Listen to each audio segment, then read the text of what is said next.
أعوذ بالله من الشيطان الرجيم بسم الله الرحمن الرحيم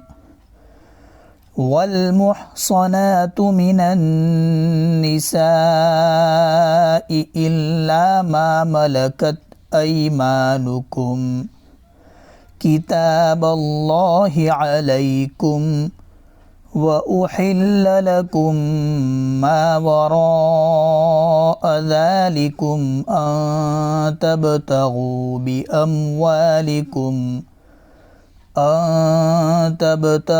بأموالكم محصنين غير مسافحين فما استمتعتم به منهن فآتوهن أجورهن فريضة ولا جناح عليكم فيما تراضيتم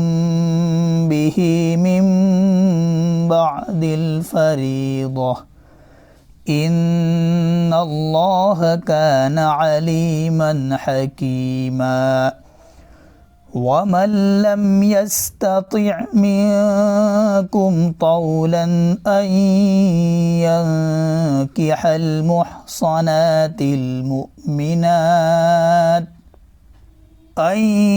ينكح المحصنات المؤمنات فمما ملكت أيمانكم من فتياتكم المؤمنات والله أعلم بإيمانكم بعضكم من بعض فانكحوهن بإذن أهلهن وآتوهن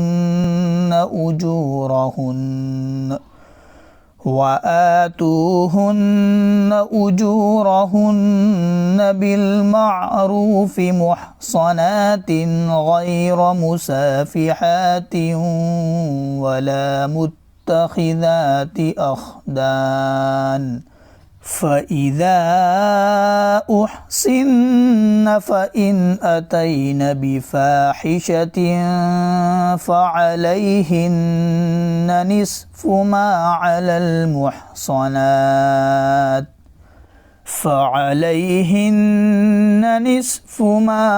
المحصنات من العذاب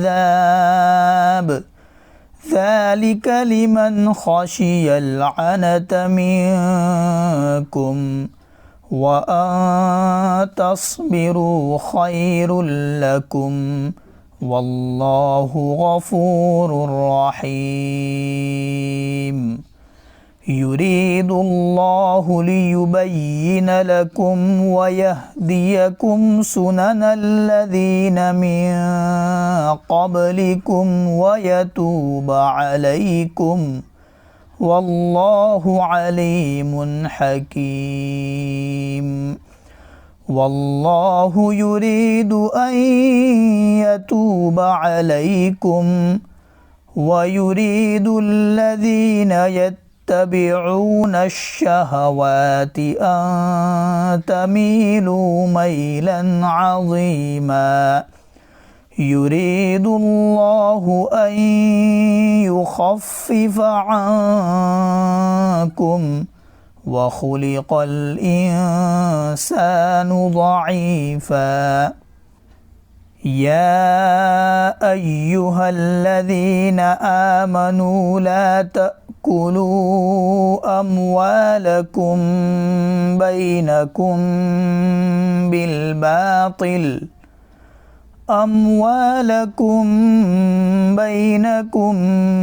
بالباطل إلا أن تكون تجارة عن تراض منكم ولا تقتلوا أنفسكم إن الله كان بكم رحيما ومن يفعل ذلك عدوانا وظلما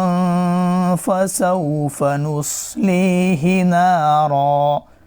وكان ذلك على الله يسيرا. صدق الله العظيم.